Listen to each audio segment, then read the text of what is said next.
Hi, welcome to the show. You may be familiar with the story of Corey Clark. Last season or two, we showed you the story of Corey Clark, of how he had sex with former American Idol contestant judge Paula Abdul. You've also heard the reactions from the contestants who were voted out because of him. Well, not because of him. You've also heard the song of Politics with Paula Abdul's name in it. But now there's new controversy going on. It's about this kiss that happened between this contestant and Katy Perry. And this wasn't just if you watched American Idol 6 years ago, you might have seen this happen. But now this contestant who kissed Katy Perry is now arrested. Was he arrested for kissing Katy Perry? Probably not. Take a look.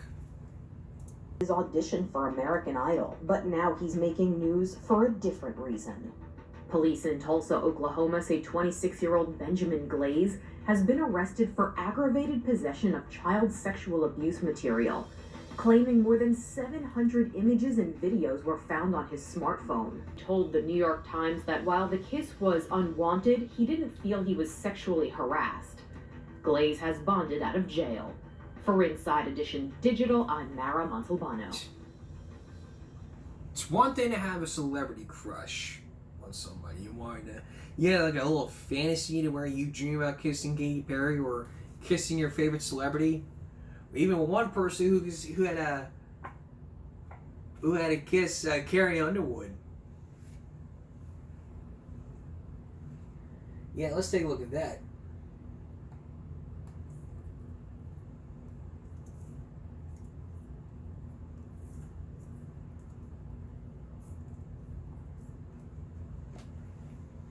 Let's take a look at this one. This was the first kiss from a fan. Take a look at this one. Chase. It's very nice to meet you, Chase. How old are you? 12 years old. Juvenile. My very first kiss. And just so you know, my husband was somewhere in this building. He went backstage, so he might be. Juvenile! How are we gonna do this? Lick to lick. Oh shit! Lick to lick.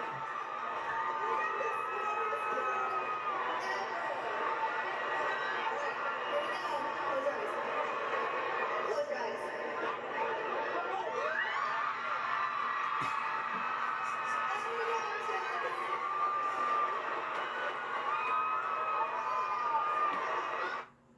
That was 12 years ago. And we don't know what happened. That was 12 years ago. That was back in September 2020, 2012. Now I think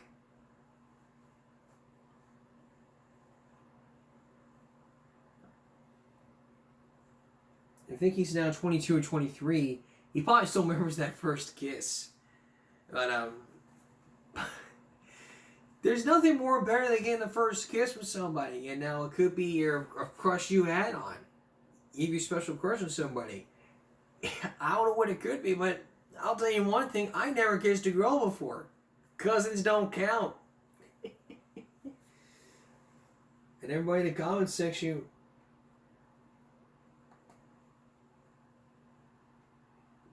Never gonna happen again. This guy was the first. here's the second angle. Where's he at? What are you playing? Sorry, it's a bit treacherous here.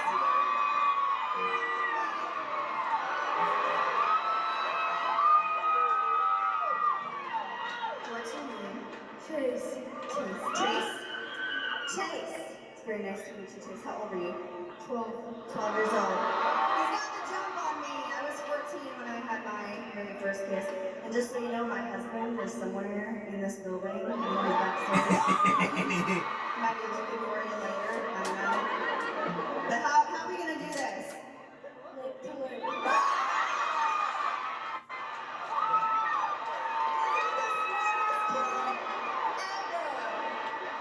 Alright, here we go. Close your eyes.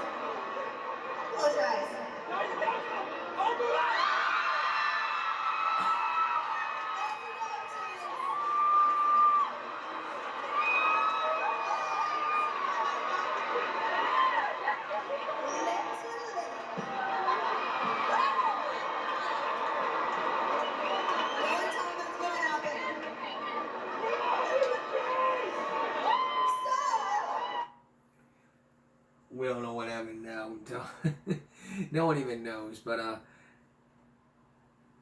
okay. Coming up next, there's now a proposal to create boat parking. Tony Halamier has that story. And later on, seclusion rooms in Utah for all students. Hear what some people have to say about seclusion rooms and timeouts. Please stay with us. You a citizen in Philadelphia, you complain that we want a boat ramp. We want that boat ramp. Well, here's some good news. There's been a bond for the 2024 here in Corpus Christi. That could depend on if the ballot passes. That could mean building more boat ramps here in Flower Bluff. So why doesn't it happen when the city owns it and the actual owner does not want to do anything? So people may have some second thoughts about this, and you'll get to hear from people who created the bond who say that they have the money and they're willing to do whatever it can if it passes. Here's Tony Halamier. This is basically what I've been asking for since we found out about the other boat ramp and blah blah, basically shutting down to the public. Brian Rubble's passion is boating. That's why he's been advocating for a public boat ramp in Flower Bluff. That's after Bluffs Landing Marina decided to only allow access to its ramps to those who purchase one of their boat slips. Flower Bluff is surrounded on all sides by water, and we are probably one of the only areas that does not have a public boat ramp. But that soon may change if voters pass the city's bond 2024 package. We have money on that bond proposal to do some feasibility and some design work of a potential launch facility. Included in Proposition B is the $1 million boat ramp design at Philip Dimmitt Pier in Flower Bluff. But Brian Rubble believes its impact will extend beyond Flower Bluff. It's not only Flower Bluff, it's all the whole south side of Corpus Christi, all the way to Yorktown, down Yorktown to Staples, Everhart. Everybody brings their boats down Yorktown. Councilmember Dan Suckley stresses that the demand for a public boat ramp has intensified since Bluffs Landing facility changed its policy. They want it really badly. It's been accelerated, that desire and that need to get one with the closing of the Bluff Landing facility. So that's been very frustrating and disappointing to our community. So the need is there. Rubble believes the location will work because of who owns the property. The city owns this property, so I think it's a decent location. Would it have been better down closer to Yorktown? Maybe, but the city doesn't own any property there. So. Again, this is under Proposition B in the 2024 bond election. From Flower Bluff, I'm your neighborhood news reporter, Tony Hadamio, Chris 6 News. If it passes, they could start building on it. So why hasn't it happened? Well, they just want to simply be a little picky and say, nah, don't you dare. You're not going to use your boat to park on my property. That's how it would be. You try to park your boat, and I'm like, don't you dare. I don't want your piece of shit on my property. Get that the fuck out of my face right now before I smash that boat to a million motherfucking pieces. Bitch. That's how it would be. You buy our boat, you can use it. But if you don't have our boats, you can't use it. It's like, what the fuck, bro? Everybody loves boating. Everybody loves boating. Those people right there you just saw, they love to boat. And turn you around here quick.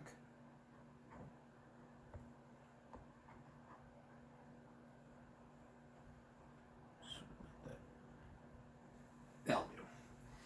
I'm going to tell you this from common sense perspective here. Everybody loves to boat. I don't boat. But if I did, that'd be a whole different story. All I'm saying here is this,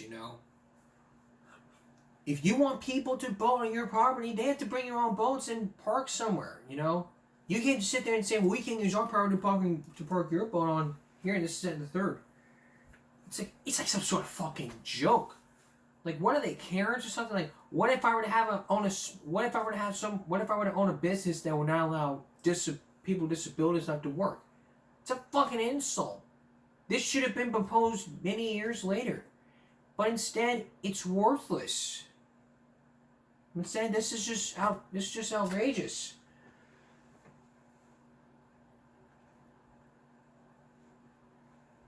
It's just outrageous. It's this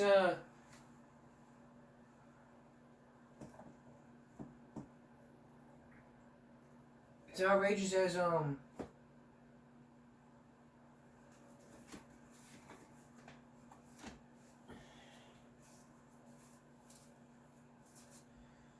it's as outrageous these two Tim McGraw CDs I own.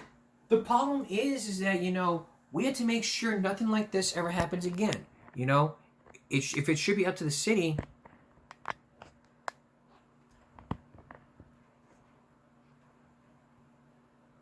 because we're paying for it. We're paying for it from our tax dollars. Let me tell you this. The city owns it. Well, the city, we live in the city, so we own the property. We're the taxpayers. It's a public building. We pay taxes. Our tax, hey, it's like this. Let's say, okay, we pay for schools. We pay for parking spaces. We pay for boats. We pay for fast food restaurant buildings. We pay for regular restaurant buildings. We pay for medical bills. We pay this. We pay that. We pay the third. We pay news reporters. We pay salaries. We pay real estate workers. We pay we pay some pregnant ladies. You get the picture here.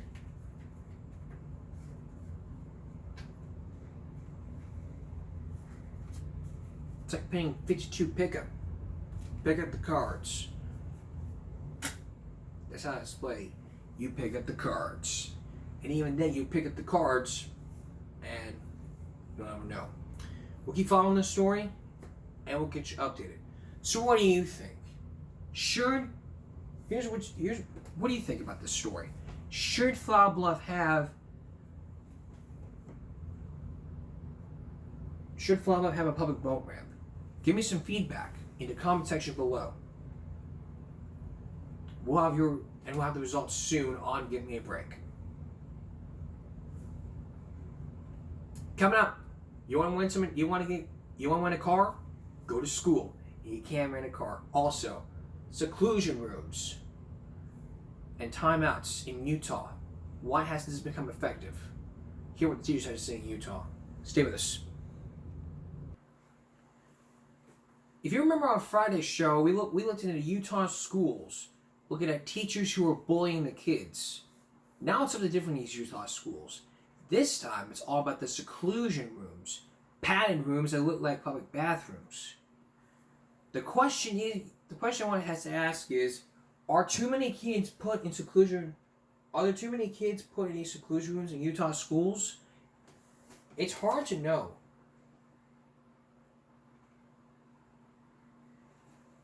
I mean, what's the state's solution for dealing with these things in these seclusion rooms? So, is it hard to know about all these seclusion rooms, all these schools? And is there a plan to control these kids without using seclusion rooms? Here's Taylor Stevens. Well, I looked at the boxes and I thought, what is going on here? A retired police officer, Craig Merrill, used to put criminals behind bars. So when he saw these padded rooms on a tour of Elk Meadows Elementary earlier this fall, he couldn't help but draw a comparison to jail cells. When cops put people away, they're usually required to wear a body camera. But while Merrill was in the South Jordan school, I looked around the room and I noticed that there wasn't any cameras. seclusionary timeout rooms like these are used in schools across the state, most often on children with disabilities, like Merrill's son, Austin. Hello, Mr. Boxwood. Where is it again? Do you see how this might fit this? Yeah. So let's put that together. Right here. The state's rules say students should only be put in seclusion if they pose an immediate danger of serious physical harm to self or others, and the tactic should never be used to punish or discipline a child. Baton Rouge. Baton Rouge. It goes right here underneath Arkansas. But it's difficult for parents to verify whether schools are adhering to this. There was no way that we could, without cameras in the classroom, to say that this is what really happened. There's no way to know, because you just have to take their word for it. So it's he said, she said. We found more than 1,300 instances of seclusionary timeout in Utah. That data comes from the federal government and is from the 2020-2021 school year. That's the most recent year we have data available. The numbers show how many students were put in seclusion, whether in a timeout room or elsewhere, and also shows most students who were isolated were in elementary schools. The data also provides demographic details, including the student's race and gender, and whether the child has a disability. Most of the kids that are restrained and secluded, they're not 15 and 16-year-olds. They're 6, 7 years old. But the data doesn't reveal the reason a student was put in seclusion. So the question you have to ask yourself is not to say this is impossible. There are absolutely situations that could be that high degree of potential harm, but how often is a 5 or 6-year-old really presenting the threat of a life-threatening situation? Not to say what won't happen, but it should be relatively rare. But experts say instances of seclusion are even more common than federal numbers suggest. A federal government watchdog calling into question the accuracy of seclusion data in 2020. The Government Accountability Office found significant weaknesses in data quality control made it impossible to accurately determine the frequency and prevalence of restraint and seclusion in schools. That means for every instance of seclusion that was reported at the federal level, there are probably multiple instances that were not reported. Guy Stevens founded the Alliance Against Seclusion and Restraint after his son was put in seclusionary timeout in Maryland schools. He says sometimes it doesn't take much for a child to be secluded. I know kids that have been restrained and secluded for taking off their shoes and refusing to put them back on. I know a kid that was restrained and secluded for flipping a light switch off and on and not listening to the directive to stop doing it. He says those situations happen even in states that try to implement strict rules prohibiting seclusion. Even the states that have the strongest laws aren't necessarily doing better. It really comes down to practice, and it comes down to what people are doing and what people are doing instead. I'm Dr. Aaron Fisher, faculty in the school psychology program. Aaron Fisher, a University of Utah child psychologist, has worked with schools to reduce their use of seclusion and feels it's commonly overused. When you use seclusion, it is an immediate response, and so it may temporarily feel like it satisfies the need of the adults, but again, there's nothing happening for the children that's productive. Begin with the end in mind. Fisher believes it's most prevalent toward the end of the school year, and when teachers are facing burnout. How many pencils? 1. 1 pencil. He wants to see more training on seclusion. It's not about crisis or safety management, it's about what's easy in this moment. Ashley Lauer, behavior specialist. She's with Utah's Board of Education. She says it's difficult to know whether seclusion is always being used in compliance with the state's rules. You know, that's really hard to speak to. But we do know of at least some examples of overuse. Spectrum Academy, which primarily serves students with autism, was previously investigated by the federal government for its use of seclusion. The U.S. Office for Civil Rights found in 2023 that one student had missed 14 hours of instruction while being restrained or secluded over a 2-year time period. Another student lost 13 hours of class time. Federal data from the 2020-2021 school year shows Spectrum Academy had the highest use of seclusion in the state, with 178 instances at its North Salt Lake School and 75 in Pleasant Grove.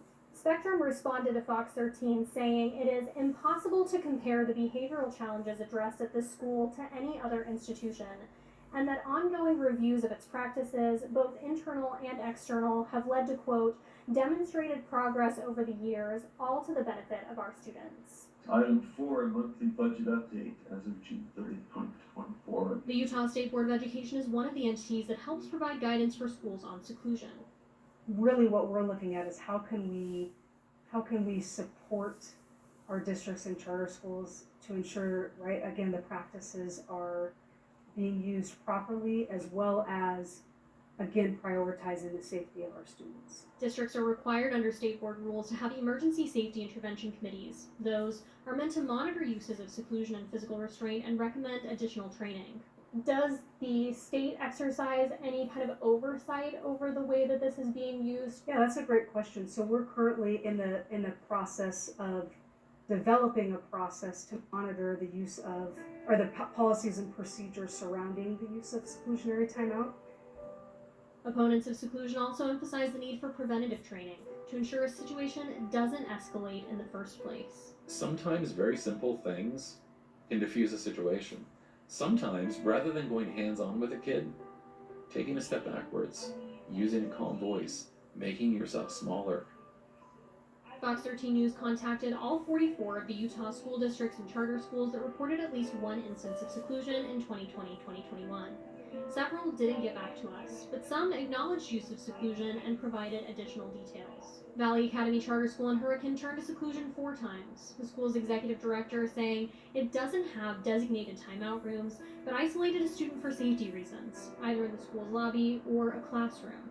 Paiute School District reported 1 instance of seclusion, the superintendent saying there was a seclusion room at an elementary school around the time this data was captured for a student who became a danger to self and others on a few occasions. The room has since been removed, he said. Other schools we reached out to offered general statements that didn't address our questions, but stressed their compliance with the state's rules around seclusion. And some schools denied their numbers, which are self-reported to the federal government. They said the data was inaccurate, and that they had not actually secluded any students. 2 districts attributed it to possible data entry errors. Others said they couldn't reproduce the stats provided to the government. So when you're looking at these publicly available data, and then you have someone kind of deny these things, it feels almost in some way that there's like a worry that transparency will imply something or implicate them in some way. We also asked districts and charter schools whether they had seclusionary timeout rooms, and if so, if they'd let us in to take video for this story. None of them took us up on that request. Why is there not transparency? This is a public institution delivering this education. You can see a full list of the schools that reported at least 1 instance of seclusion in the 2020-2021 school year on our website at fox13now.com. Also online are statements from all of the schools and districts that responded to us. Reporting in North Salt Lake, Taylor Stevens, Fox 13 News, Utah. There's still probably more to this. And even opponents want these timeout seclusion rooms. Opponents want time on enforcing kids to padded rooms in Utah schools. So how is that working out for them? When we return, we're going to be hearing more from parents, and we're going to be hearing from, and we're going to see the data from different schools that have these seclusion rooms. And later, go to school, you'll win a car. Please don't go away. Returning to our story. Kids are being held in seclusion rooms for over 30 minutes. How can that have an impact on kids? You're about to hear some experts that may have some different opinions about this. And not just that, you're also going to hear from the parents who tell their stories about their kids being locked in these seclusion rooms. Is more being done to prevent this from happening again? Once again, here's Taylor Stevens. What goes next to Arizona? New Mexico. Stephanie Merrill has been fiercely protective of her 8-year-old son Austin and his brother Braden. North and south. Since the day she and her husband brought the twins home from the hospital as foster placements. For rock and roll music. Yeah. The couple later adopted the boys, who were exposed to drugs and alcohol in the womb and have since been diagnosed with autism. There we go. Can you read this word right here? Tennessee. Kids were traumatized before they were born. You're doing awesome, buddy. Over the last few weeks, Merrill has been trying to keep her sons from being traumatized again, after she discovered the use of seclusionary timeout rooms in Utah schools while on a tour of Elk Meadows Elementary in South Jordan. So, these boxes are about the size of a porta potty. They're silver, metal gray. They're padded inside. My very first thought was solitary confinement. They stand there and they hold the latch shut, and that's what the little window is for, is so that they can watch the child. Merrill says she was horrified to picture her son, Austin, being put in one of these rooms, and thinks the tactic would be frowned upon if she tried it at home. If we were locking our children in boxes, CPS would come and remove our children. It's not just the Jordan School District. Students across the state, in 21 of Utah's 29 counties, were subjected to seclusion more than 1,300 times in the 2020-2021 school year. That's the most recent year federal data is available for. Seclusion is putting a child in a room area against their will and not letting them out. In a school setting, it often looks like a child having a big, behavior, getting forcefully drugged to a room, put into it while someone either blocks the exit or holds the door shut. Sometimes seclusion takes place in a timeout room, like Merrill was shown. But seclusion can happen regardless of whether it's done in a space specifically designed for that purpose. The key is they're also purposefully isolated from adults and peers and prevented from leaving, or they reasonably believe they're prevented from leaving that area. Utah's Board of Education has administrative rules around seclusion. They say the practice should be used only in extreme circumstances, only when a student poses a serious threat to themselves or others, for example. Seclusionary timeout is a last resort. It's an emergency measure that's used to prevent the imminent physical harm to the student or others. The state's rules say seclusion shouldn't be used to punish or discipline a student. They also prohibit students from being placed in seclusion for more than 30 minutes at a time and require educators to provide notice to parents and school administration every time they use it. Teachers are also required to keep watch over a student the whole time.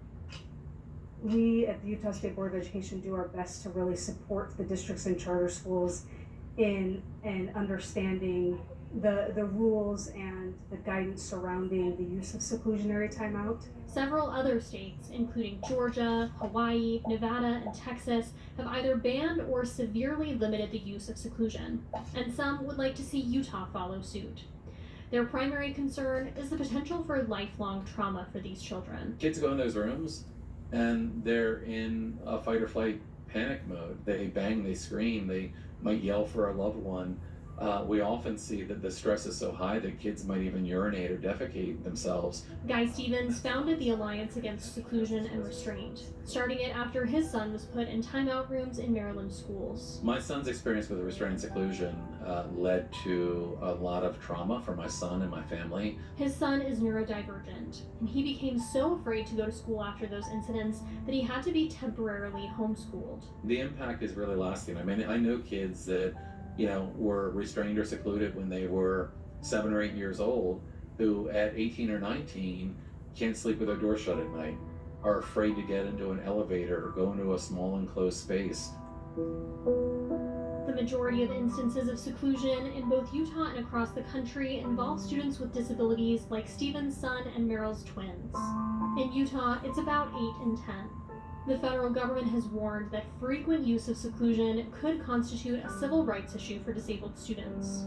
If you're stuck in a box somewhere, you're not getting whatever education all your peers are. Nate Krippis is an attorney with the Utah Disability Law Center. He says the center hears complaints about seclusion from parents in the state at least a few times a year. Yeah, it can escalate the behavior, which I don't think is solving the problem or making it better. It probably is leading to more seclusion. We reviewed the data Utah schools shared with the federal government. It showed more than 1,300 instances of seclusion involving just over 500 kids. That means some students were put in isolation repeatedly. If you're seeing a kid that is repeatedly being secluded, then again, I don't think this intervention is working. After her tour of Elk Meadows Elementary School in South Jordan, Meryl says she ultimately decided not to place her son at the school.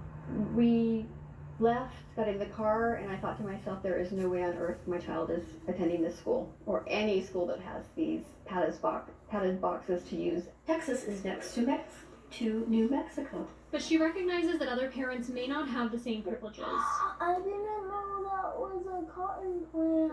And hopes by raising more awareness of the issue, she can help end the use of seclusion in Utah's classrooms altogether. So what goes above Oklahoma? Can you look? Kansas. Kansas? Yeah. We want to have public outcry and outrage that these boxes are being used. We really want these boxes taken out of the school. Right here, like this. There we go. The Jordan School District, where Meryl first learned about seclusionary timeout rooms, said they are used very rarely, quote, only in extreme cases for brief amounts of time for the safety of students and staff, and always by highly trained staff. Tomorrow on Fox 13 News at 9, we'll tell you about a Utah student who spent 14 hours being secluded and restrained in a Utah school, and why the use of seclusion may be more common than we know. Reporting in West Jordan, Taylor Stevens, Fox 13 News, Utah. And we'll also have that for you come up on Wednesday. 14 hours in a seclusion room?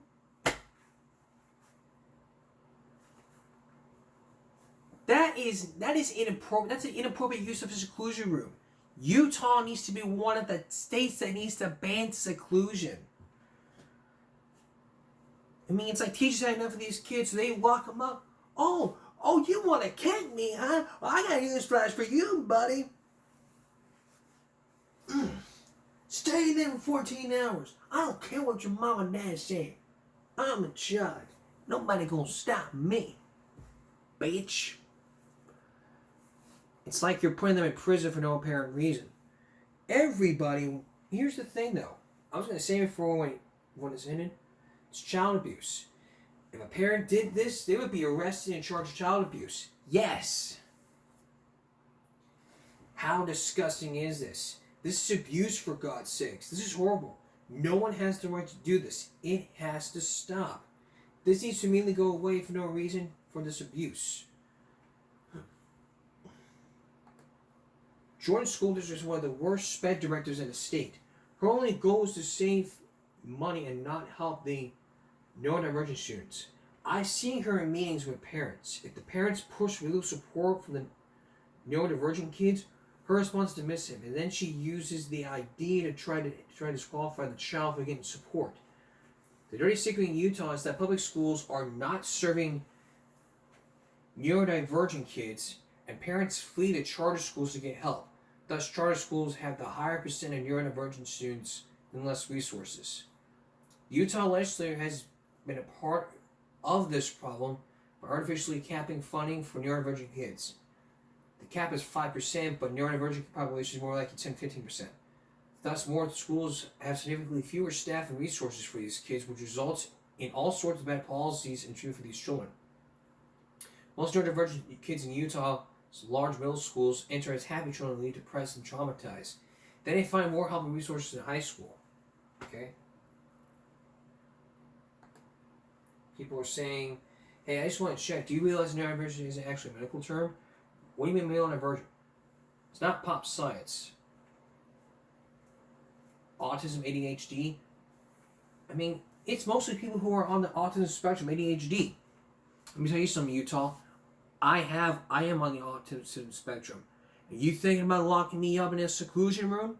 You lock me in a seclusion room and I have videotape evidence of that, I will drag your asses to court. And you may want to sit there and say, like, no, I'm taking a big part because you locked me up. And it's like, well, we didn't know. We were unaware. We're very sorry. It's like the church bell on the Cholki's Matilla. One of the teachers in Utah commented saying, as a teacher in Utah, the STL group is not used often, but also as a teacher that has received broken bones, multiple concussions from behavior students, it is needed at times. Sending these kids up for serious CPTSD, I would sue that school if my child went there. People who are against this have no idea how wild people's kids can be. In a perfect world, you wouldn't have terrible parents who raise little monsters, yet we are very far from living in a perfect world. All comments, 72 comments, are sitting there talking about all this. What is the proposed answer for students who may be hurting others themselves? I am familiar with mandate, behavioral method which includes restraint. So, it's torture. So rights concerns for disabled children. So tomorrow, like Taylor Stevens said, tomorrow you're gonna hear about the story of tomorrow if you watch the broadcast. I mean the news broadcast. You're gonna hear the story of a 14-year-old. The child was locked in that room at that seclusion room for 14 hours. Here in the broadcast, you're going to hear that. You're going to watch it.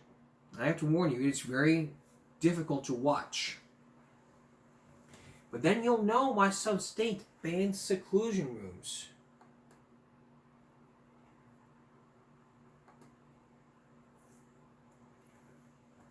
So why would states even ban seclusion rooms? What states ban these seclusion rooms?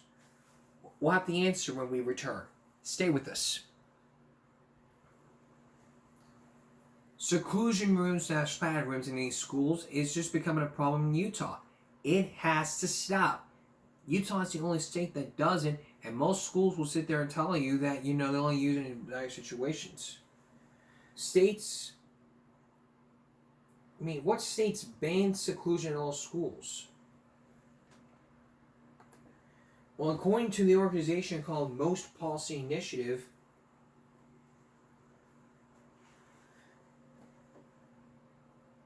let's take a look at this.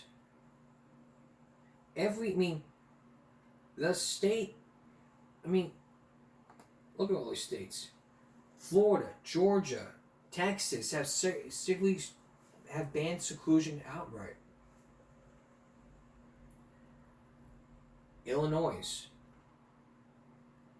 Pennsylvania, Nevada, Florida, Georgia, Pennsylvania, Nevada, Texas. They have all these bans. Seclusion and restraints have been banned in multiple states and school districts as a result of the investigations by the Department of Justice and journalistic investigations last year and 2 years ago. At present, Florida, Georgia, Illinois, Nevada, Pennsylvania, Texas have severally circulated or banned seclusion outright. These states may not experience an increase in use of restraint as an initiative of seclusion. Instead, they report increased teachers' sophistication and retention. Individual districts that have banned seclusion have also reported operating costs, with one district estimating that a switch trauma-informed behavior intervention techniques has saved them $16 million from 2005 to 2018. That was almost 20 years ago. And if you were to look at the cycle of the trauma, behavior, and seclusion, this is the circle. This is where it would start. Students status of trauma. Then it goes up to students released from seclusion have not learned management strategies for their behavior. Then it goes on to students and staff are increasingly anxious for the next event. Then the student exhibits disruptive behavior. Then the student is secluded. It goes all the way around.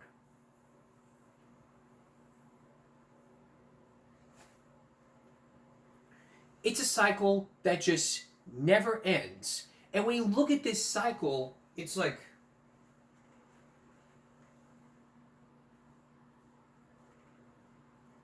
it'd be like, hold on a second. Find my clipboard.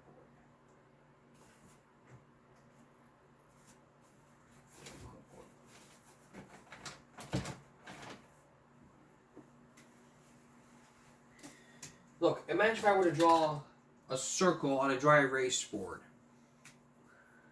I'm asking you to draw a perfect circle to get. Like, imagine if I were to draw a circle cycle on a dry erase board. I'm asking you to draw a perfect circle for this. You can't do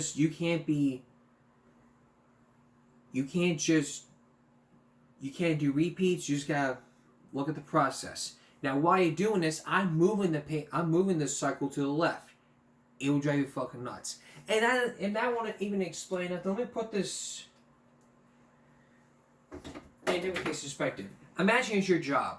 Imagine if you're working at a job and you saw these seclusion rooms. You ask your management about these seclusion rooms, and they tell you that that's secret. And then you ask other employees about this, and they will tell you the secret right away. You start recording it, and then you would come forward with your supervisor asking about this. And your supervisor would say, we don't have any seclusion rooms. Imagine if you went to other employees and they told you they had these seclusion rooms. It's like you're dealing with people who have different disabilities. It's like you make exceptions for. It's like this. You make exceptions for people who don't have disabilities. Everybody has to be treated equally. This is the cycle of trauma. It's a vicious cycle of seclusion trauma for staff and students, increased incidence of behavior leading to seclusion events. That's the first figure. And it just goes on and on and on. And to my surprise, this is a one-page document that's on a PDF profile. Seclusion in schools. It's 2 pages.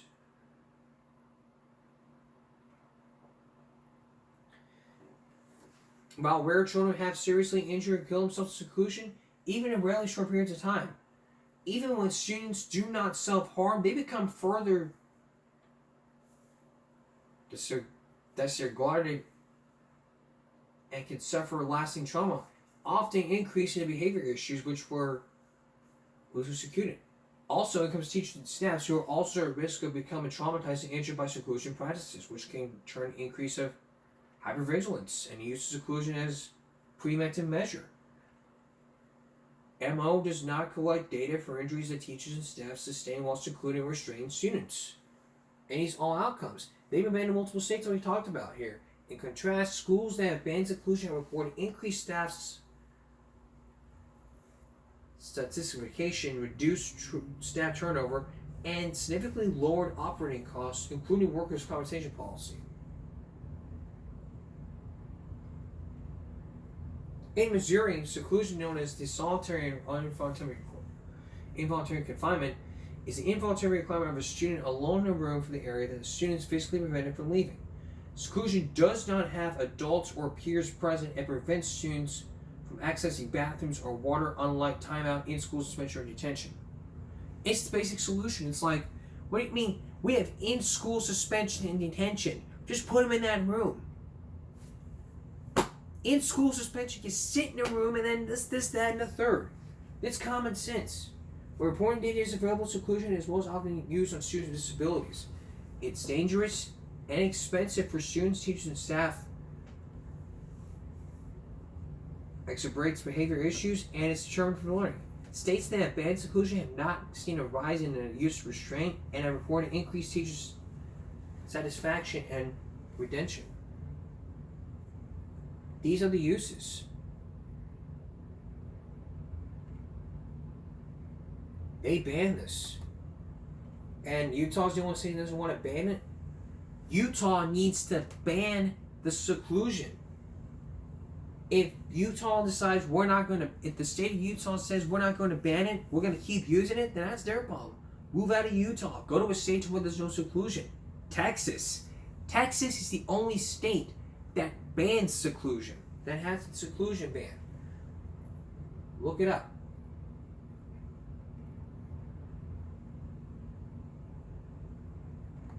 And according to the Alliance Against Seclusion and Restraint, and seclusion.org, their article posted an article about this. Here's what they had to say. About a year ago, an educator began raising concerns about the use of prone restraint and seclusion in the Harvard Unified Union School District. It was pretty shocking at the time to learn that Vermont still allowed young disabled children to be forced to the ground and held at prone restraint. A practice that has been prohibited in schools in most states around the country. Even more shocking was the excessive use of restraint seclusion in Harvard schools. If you are unfamiliar with the issue, prone restraint is the same type of physical hold that killed George Floyd and has killed many children in schools nationwide. Prone restraint is potentially a deadly force and should never be used in school anywhere. In fact, the use of any physical restraint should be quite rare. Federal guidance says that physical restraint should only be used in a crisis when all their options have failed and is needed to prevent imminent serious physical harm to the students. To the student or someone else. Imminent serious physical harm is a life-threatening situation. However, as we have learned in Harvard Unified Union School District, it was most often used in non-life-threatening situations. Seclusion is forcing a child, generally a young disabled child, into a small room area against their will and not letting them leave. This practice is extremely traumatizing and never an appropriate intervention. There are better ways to support this. Board of Education Superintendent have looked at this issue and taken positive steps. And Guy Stevens, the guy who you just saw in that piece, he is the creator of this. And he has a lot of articles. These talk about this, seclusion restraint. He has a lot of these stories, like the school to prison pipeline. It's the Alliance.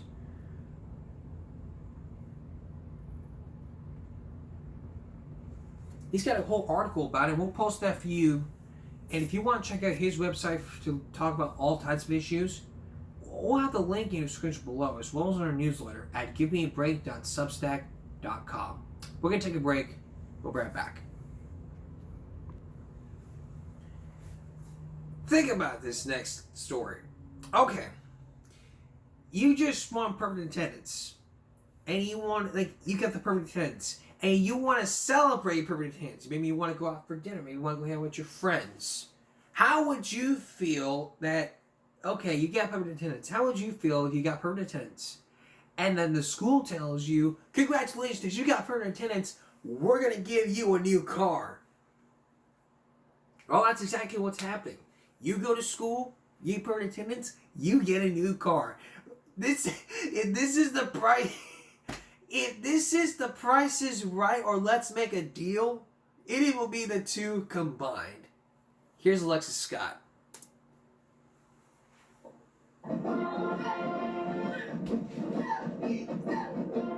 Something that seems so simple has actually been a challenge for schools across Texas, getting perfect attendance from students. But an initiative from Sames Ford could improve attendance locally. On Tuesday, CCISD and London ISD joined Sames Ford to launch the Drive Sames for Education initiative. It first began in Laredo in 2012. Regular attendance is the cornerstone habit leading to academic success. According to the Texas Education Agency, students missing fewer than 18 days of the school year get better academic results.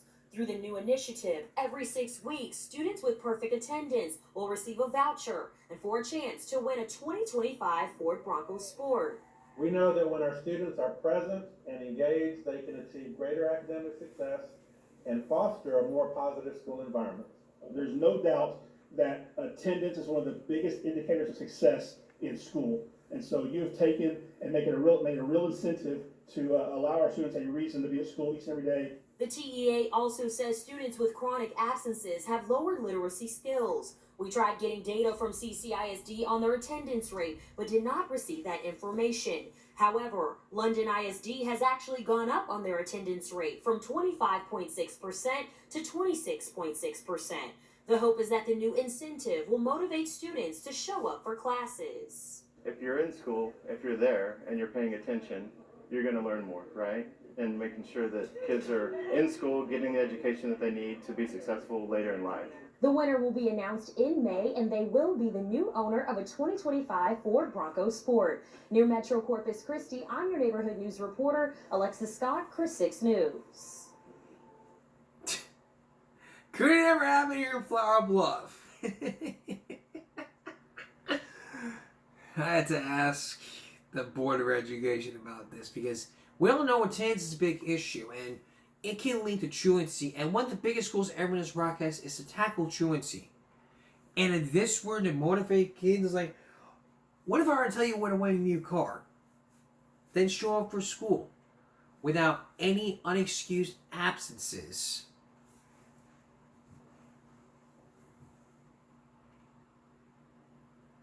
And it's like, whoa.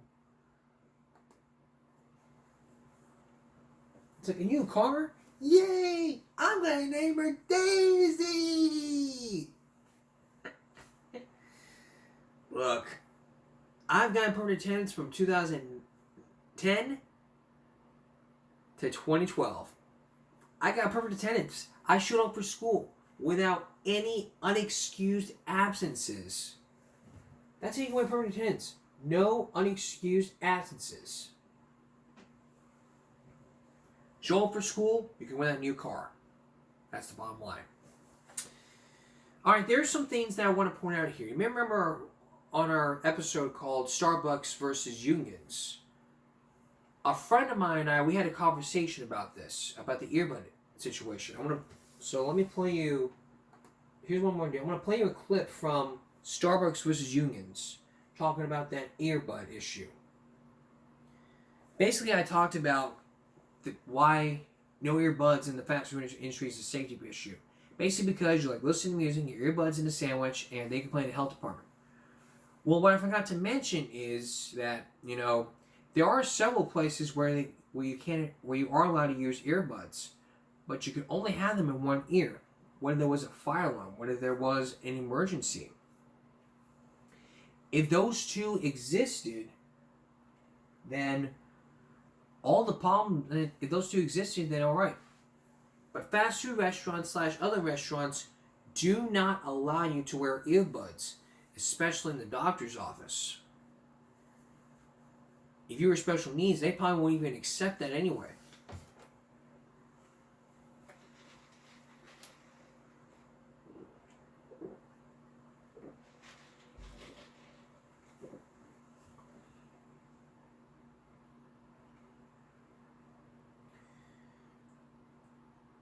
Alright, another thing I want to point out here. Last week we talked about the sleeping patches. There is one thing I want to point out here. It isn't just happening here in Texas. It's just something I forgot to point out here. It is happening. It didn't happen just in Texas. It happened in California just 10 months ago. Take a look at this. Happened in Southern California. These parents say their kids were being drugged with sleepy time patches without their consent, and they say they were disguised as stickers. Did the teacher give you any stickers, any patches? Yeah. And where would she put them? Here. Inside? Yes. Show me where the teacher put the sticker on you. Right my shirt. They're not just plain old stickers. Parents are accusing a teacher at Options for Learning Head Start in South El Monte of placing Zen Patches mood-calming stickers on their children without permission. So we were surprised and really upset because you bring your kids and you expect it to be good, you know. They were being put on every single channel on this classroom. The parents allege the teacher would take the patches off the students right before it was time to go home, but got caught the day this parent showed up unannounced. We came early for my little one and we caught it. She says her little boy had a mood-calming sticker on his back. When she started asking questions, she discovered other students were also given similar patches. And we've seen a lot of behavioral issues, sleeping patterns, eating patterns different. So we've seen that the children are having like withdrawal effects. I don't even know what the teacher was thinking when she did that. Maybe it was easier for them to control all the kids, to have them fall asleep faster. And as a physician, I would emphasize the fact that applying any substance, like an essential oil, to children without thorough understanding of their health history and parental consent is not advisable. Dr. Daniel Turner Yoveras is shocked an educator would put medicated stickers on children without parental consent, even if the patches only have calming essential oils. Essential oils can cause allergic reactions for anyone with skin sensitivities, and their effects are not uniformly regulated or standardized by anyone. So there is a risk with that in itself. The school issued a statement that says in part, the employee is no longer with Options for Learning. Our investigation is ongoing and an incident report has been submitted to licensing, which will conduct its own investigation. We are reinforcing child safety with all our teachers and classroom staff. Firing her is not good enough at all. I want justice, you know. She should be in jail. Parents believe that other teachers were also involved in this incident and they have pulled their kids out of school. Meanwhile, the school itself is saying that it was only one teacher and that person is no longer there. Reporting from El Monte, I'm Gina Soba. I'll send it back to you guys in the studio. Only one teacher? Ugh. All right. Here's the thing, though. You don't do that to a child. No excuses. I don't care you want to calm the child down, but you also have to understand that, you know, there's parents that can be concerned. Try to be understandable about this. And here you'll try to understand that it's illegal and it can get you into a lot of trouble.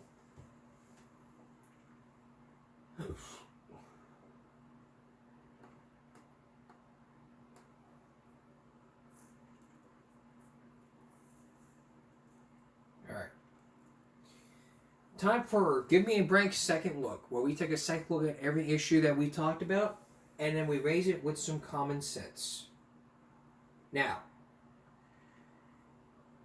is it illegal to videotape a police officer? Well, the answer is yes and no.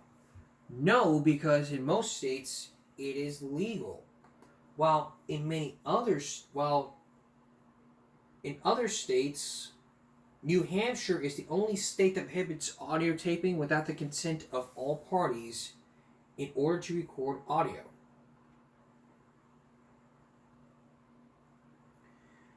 So, with this in mind, the question becomes, how do you legally, what can you do when a police officer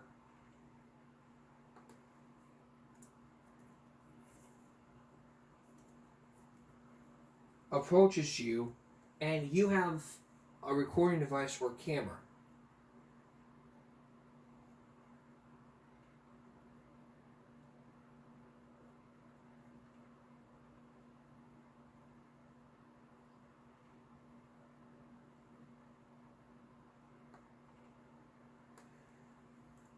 Well, let's take a look at an example of Cooper Travis. Actually, there it is. As Dave Lee's going to explain, there are some ways to where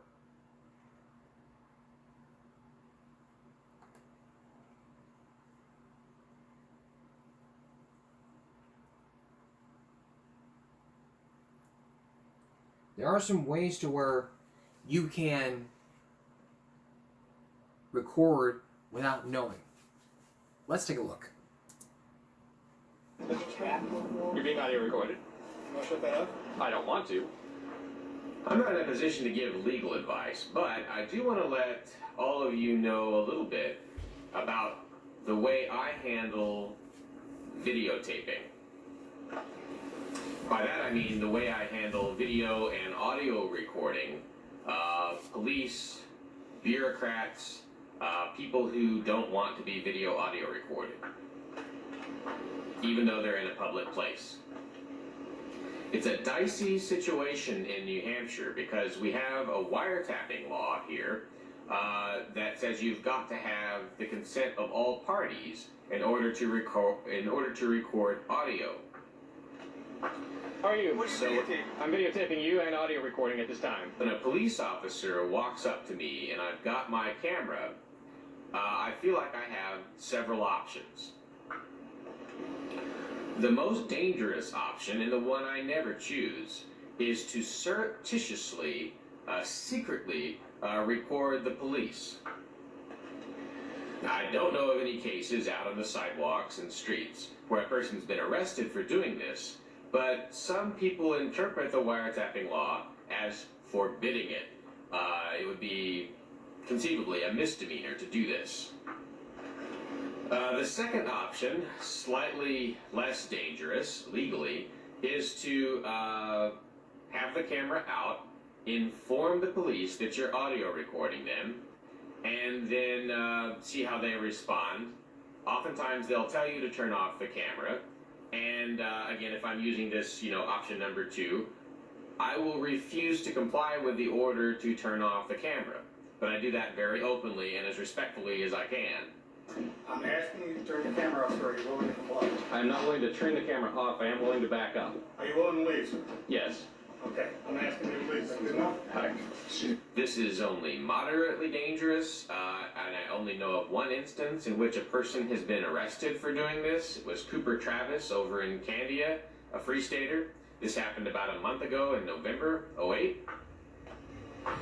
The incident appears to have completely blown up in the police faces. Authorities told Cooper they would arrest him if he didn't stop audio taping. They hauled him off in a squad car and never charged him with anything, released him within a couple of hours. The police chief in Candia, New Hampshire, to his credit, ended up apologizing to the family.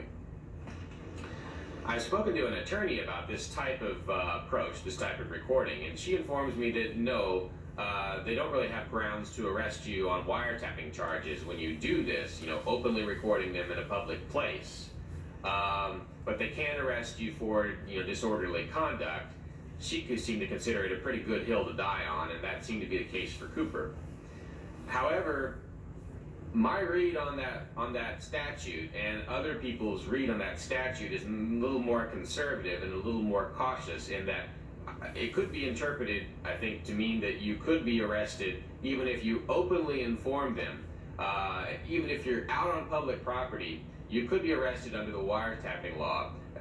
By my read on the law, again, an attorney probably knows more than I do, but just looking at the text, I have to look at option number 2, the open recording, the telling them you're audio recording and refusing to give up. I have to look at that as civil disobedience. And the reason I inform police that I'm doing it is not so much to conform with the law as it is to make sure that I'm deeply in civil disobedience mode. Because civil disobedience is not something you do surreptitiously. You're not hiding what you do. You do it out in the open. So again, my reason for informing the police that I'm recording is, yes, it could put you in better position in terms of the law, but the most important reason is simply to make sure that you are being openly civilly disobedient. Now there's a third option, I call it option number 3, which is safer than options 1 or 2. What you can do is you can get out your camera when you see the police coming or when you want to talk to the bureaucrats or whatnot. When they tell you to turn the camera off, you've got that on camera, but you comply with the order. Okay, I am turning off the camera under protest or whatever.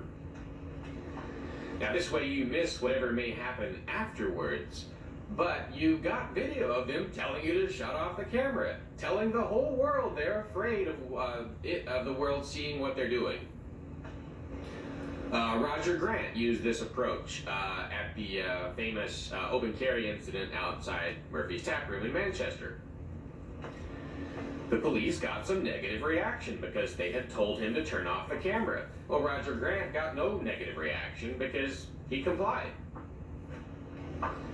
Now, there's also option 4, which is probably the most cop-friendly option of all of these, and that is simply to have your camera ready at your side, in your hand, ready to turn it on if things start to go bad and you start to get desperate.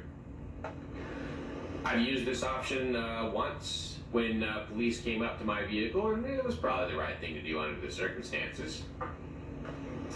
There have also been occasions where I whipped the camera out and considered turning it on, but kind of held off because I didn't want to inflame the situation. Well, in the second case, I wished that I had been rolling. So it's dicey, but my advice is if you're rolling the camera, be very upfront and open about it at least. And look at it as a potential act of civil disobedience for which you could go to jail.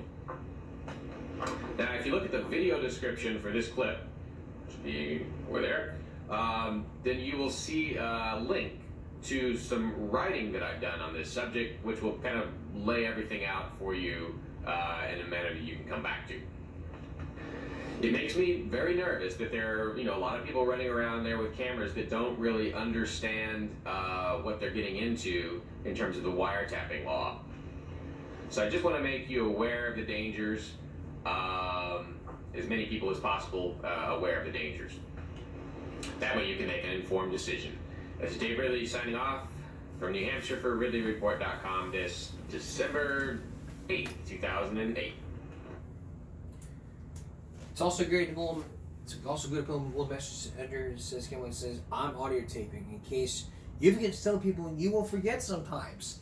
I mean, just simply put up a sign that says you're being audio re-recorded. Meaning the reaction you get like okay, or turn off the camera.